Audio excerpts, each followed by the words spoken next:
O Brasil é um país gigante, uma das maiores economias do mundo, rico em recursos naturais, rico em cultura e rico em gente.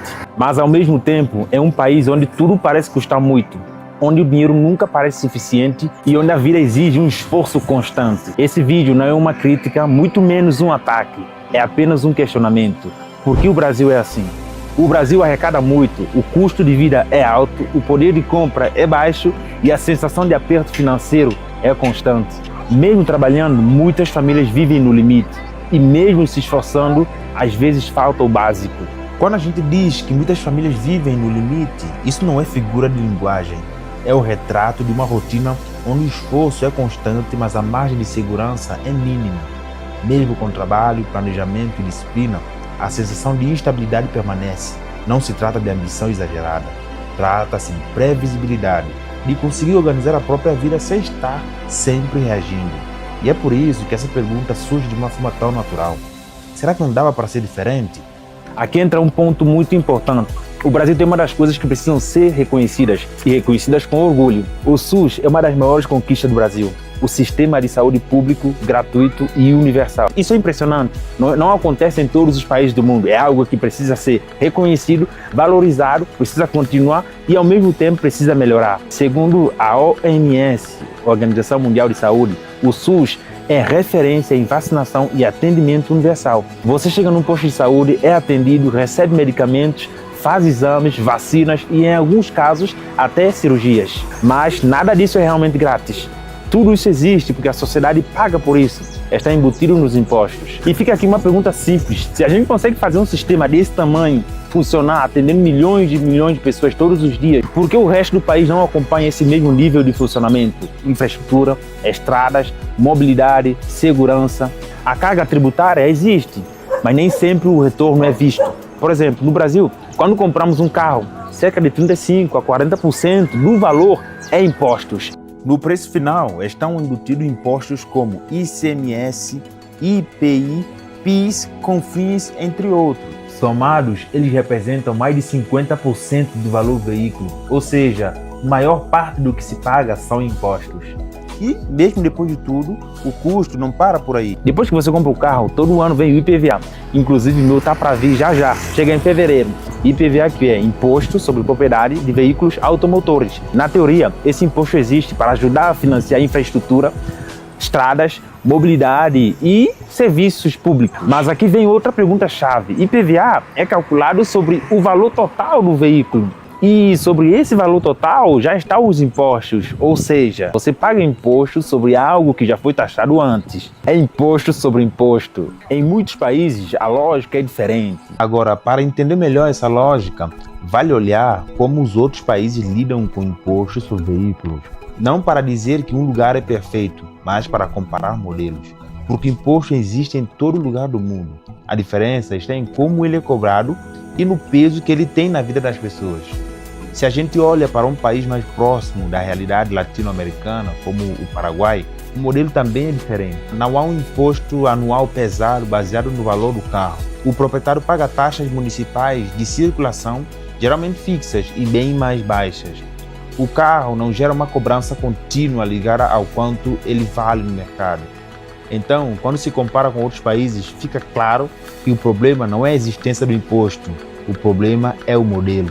O modelo que pesa mais, justamente em um país onde o poder de compra é menor, onde comprar um carro já é difícil e mantê-lo torna-se ainda mais caro. Em alguns países, o imposto é calculado sobre o peso do carro. E em outros, o valor desse imposto é algo simbólico, porque o carro já foi altamente taxado na compra. Aqui não. Aqui você paga caro para comprar e caro para manter. Mas aí vem outra pergunta-chave. Se a gente paga tudo isso em impostos, para onde está indo esse dinheiro? Porque quando a gente sai pelas ruas e na estrada, a realidade não acompanha. São ruas esburacadas, buraco do tamanho do mundo, que quebram suspensão e estouram o pneu do carro, asfaltos desnivelados e falta de sinalização. colocando em risco a vida das pessoas. Então, a pergunta não é agressiva, é lógica. Para que serve de verdade o IPVA? Porque, sinceramente, nas estradas, esse dinheiro não parece estar chegando. Aqui também é importante reconhecer o que funciona no Brasil. O Pix é um exemplo claro disso. O sistema bancário brasileiro deu um salto enorme e criou o Pix. É rápido, simples, funciona 24 horas e praticamente sem custo e facilita a vida de todo mundo. Enquanto em muitos países considerados desenvolvidos, as transferências são lentas, pagas e às vezes burocráticas. Então, o Pix mostra que o Brasil não é um país atrasado. Quando existe planejamento e execução, as coisas funcionam. Então, podemos dizer que o problema não é capacidade, e sim prioridades. E é aí que entra a pergunta do vídeo: por que o Brasil é assim? Outra coisa é que quando olhamos para o país como um todo, a desigualdade chama a atenção. Parece que estamos falando de vários países dentro de um só. O sul, sudeste, centro-oeste, comparado ao norte e nordeste do país, são realidades totalmente distintas. No norte do país, por exemplo, os desafios são maiores. A infraestrutura é frágil, as estradas são escassas. E em muitos lugares o acesso ainda é difícil. Não é falta de esforço das pessoas, é falta de estrutura, falta de presença do Estado, falta de investimento contínuo. E isso cria um contraste enorme dentro de um mesmo país. Não é sobre comparações de regiões, é sobre entender o porquê o básico ainda não chega para todos. Quando a gente olha para o sul, sudeste e centro-oeste do país, a realidade muda. A infraestrutura é mais presente, as estradas são melhores, os serviços funcionam com mais regularidade, há mais oportunidade de trabalho, mais acesso à tecnologia, mais investimento. As cidades são mais organizadas, não porque as pessoas são melhores, mas porque a estrutura acompanha. O básico está mais garantido. Isso evidencia um contraste difícil de ignorar dentro de um mesmo país. O Brasil é um só, mas as condições não são.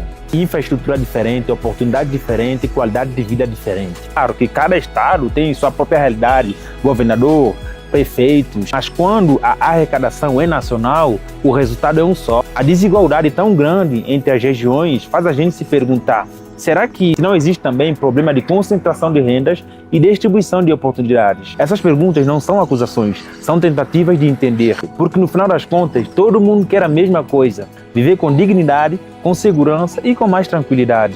Mas se tem uma coisa que o Brasil tem e que não aparece no gráfico, são as pessoas. O Brasil é acolhedor, o Brasil é calor humano, é conversa fácil, é comida boa, é riso alto. É aquele país onde você chega como estrangeiro e não demora muito para se sentir em casa. Onde a dor do outro é atendida, onde a comunidade importa, onde o contato humano ainda existe. O Brasil tem desafios, muito mesmo, mas ele também tem algo raro, que é gente de verdade. Talvez seja por isso que a pergunta continue fazendo sentido. Se o Brasil tem gente tão boa, tanta capacidade, tanto recurso, por que o Brasil é assim? Talvez entender isso seja o primeiro passo para fazer diferente.